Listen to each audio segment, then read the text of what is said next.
Hello दोस्तों, आप सबने बहुत सी सफलता की हिंदी कहानियाँ पढ़ी होंगी जिनसे आपको कुछ न कुछ प्रेरणा जरूर मिली होगी। हम भी यहाँ आपके लिए लेके आए हैं एक आलसी व्यक्ति की सफलता की कहानी। हिंदी में जो तो छोटी सी है पर आपको एक महत्वपूर्ण सीख जरूर देगी, क्योंकि हर सफल व्यक्ति की अपनी एक कामयाबी की कहानी होती है और उसके पीछे छुपी होती है एक सीख।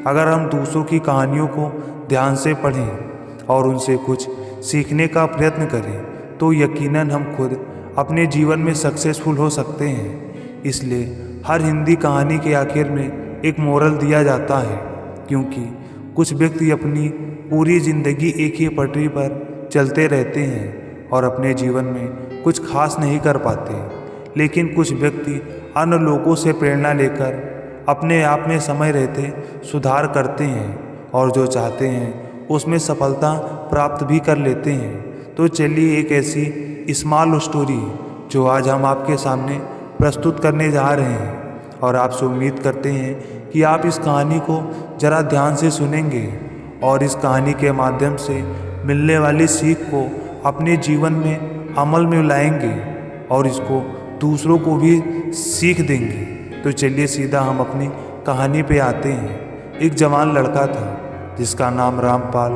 बचपन से ही वो पढ़ाई लिखाई में बहुत तेज़ था। जैसे जैसे वो और बड़ा होता गया उसका ध्यान अध्यात्म की तरफ होता चला गया। 25 की उम्र तक आते आते उसे मानो भगवान का ध्यान करने और पूजा अर्चना करने की जैसे लत लग गई थी। हालांकि उसकी बचपन से इच्छा थी कि वो बहुत ज़्यादा पैसे कमाए। इसके लिए वो हमेशा कुछ न कुछ करने की भी सोचता रहता था।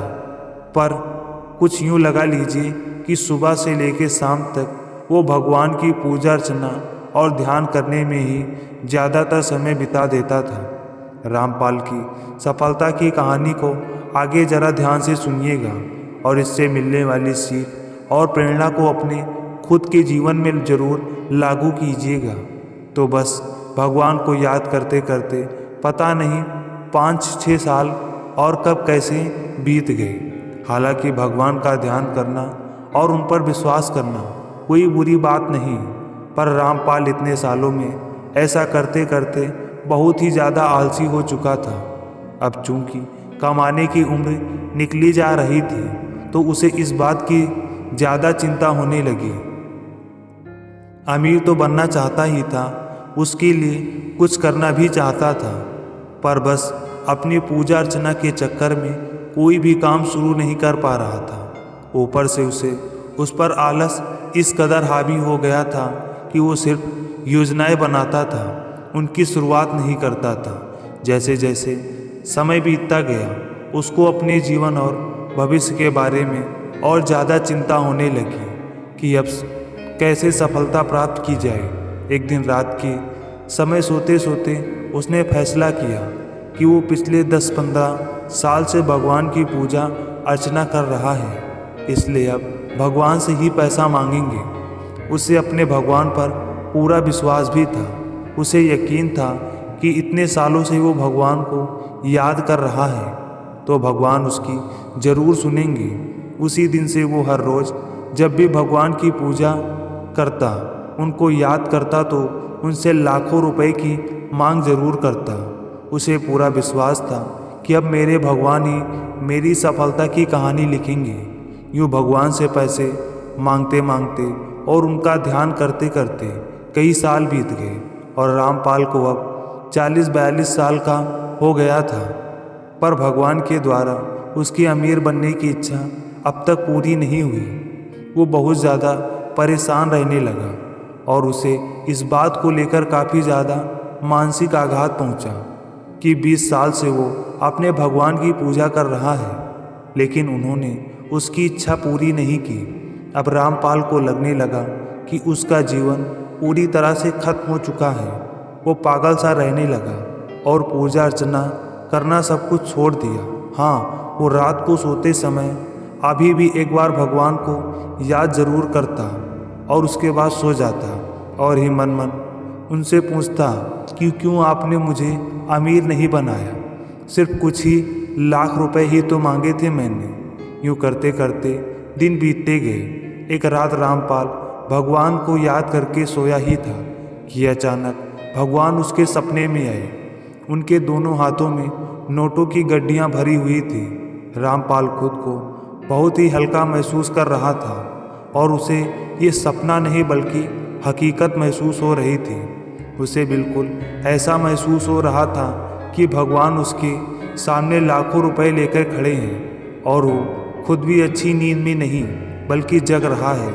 रामपाल बहुत खुश हुआ और उसने रुपयों की और अपने हाथ बढ़ाने चाहे, लेकिन ये क्या, रामपाल अपने हाथ नहीं उठा पा रहा था। उसने लाख कोशिश की पर अपने हाथों को उठाकर आगे नहीं बढ़ा पाया। उधर भगवान पैसों को हाथ में लेकर धीरे धीरे मुस्कुरा रहे थे। रामपाल ने दुखी होते हुए कहा, प्रभु क्यों आप मुझे ये रुपए नहीं दे रहे हैं? इतने सालों से क्यों मेरी इच्छा को पूरी नहीं कर रहे हैं? क्या मेरी पूजा अर्चना में कोई कमी थी? क्या मैंने आपको सच्चे दिल से याद नहीं किया? आपने दुनिया में करोड़ों लोगों की सफलता की कहानी लिखी है, उन्हें पता नहीं कितनी दौलत भी दी है, फिर मेरे साथ ऐसी नाइंसाफ़ी क्यों प्रभु? इतने सालों में ऐसा कोई दिन नहीं गया जब मैंने आपको याद नहीं किया। भगवान मुस्कुराए और बोले, रामपाल तुम्हारी पूजा अर्चना में कोई कमी नहीं, तुम मुझ पर पूरा विश्वास करते हो ये भी मैं जानता हूँ। तुम एक सच्चे दिल वाले इंसान भी हो और मैं तुमसे खुश भी हूँ, तभी तो तुम्हारे लिए अपने हाथों में इतनी धन दौलत लिए खड़ा हूँ। रामपाल ने कहा, तो प्रभु आप मुझे ये रुपए देते क्यों नहीं? भगवान ने कहा, रामपाल मैं तो तुम्हें ये रुपए देने ही आया हूँ, लेकिन तुम खुद नहीं ले पा रहे हो। रामपाल को कुछ समझ नहीं आया और दुखी होते हुए बोला, प्रभु मुझे कुछ समझ नहीं आ रहा, मैं क्या करूँ? ये क्या हो रहा है? तब भगवान ने कहा, शांत हो जाओ पुत्र और मेरी बात जरा ध्यान से सुनो। तुमने जब से मुझसे दौलत मांगना शुरू किया है, मैं तब से तुम्हारे लिए ये रुपए पैसे हाथ में लिए खड़ा हूँ और तुम्हें मौका भी दे रहा हूँ, लेकिन इतने साल बीत गए तुम मुझे मौका ही नहीं दे रहे हो कि ये पैसे मैं तुम्हें दे सकूँ। रामपाल ने कहा, प्रभु मैं समझा नहीं। तब भगवान ने कहा, रामपाल तुम इतने सालों से मुझे सच्चे दिल से याद कर रहे हो, मैं तुमसे बहुत खुश हूँ, लेकिन मैं ये दौलत तुम्हें डायरेक्ट नहीं दे सकता, इसके लिए मुझे कोई ना कोई बहाना तो चाहिए ही। तो तुमने सालों से सोच कर रखा है, अपना वो काम धंधा शुरू करो जिसमें मैं तुम्हें सफलता दिलाऊंगा और ये ढेर सारी दौलत कुछ ही समय में तुम्हारे काम के जरिए मैं तुम्हारे पास पहुंचा दूंगा। तुम्हारा अमीर बनने का सपना पूरा हो जाएगा। अब रामपाल को सारा माजरा समझ आ चुका था।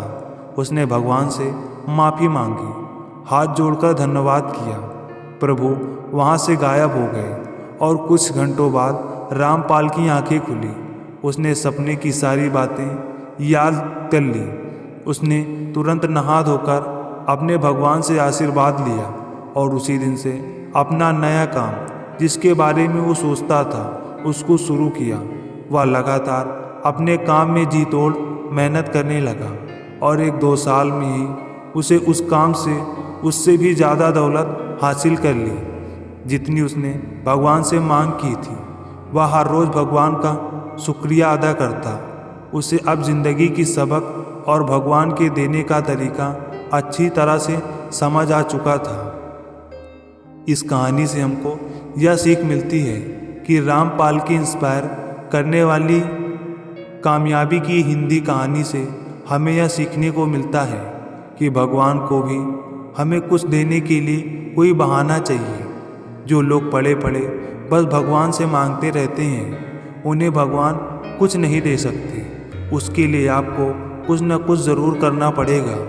भगवान में विश्वास करना अच्छी बात है, उन्हें याद करना ही चाहिए, लेकिन अगर आप भगवान से कुछ मांगना चाहते हो तो उसके लिए कड़ी मेहनत ज़रूर करें और भगवान को जरिया दें, तभी प्रभु आपको दे पाएंगे।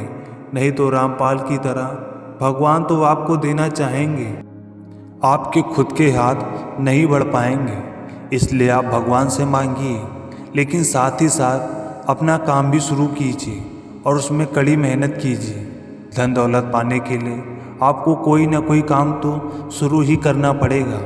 भगवान आपको किसी न किसी बहाने से ही धन दौलत देंगे। कुछ करोगे ही नहीं तो भगवान आपको कुछ भी नहीं दे पाएंगे।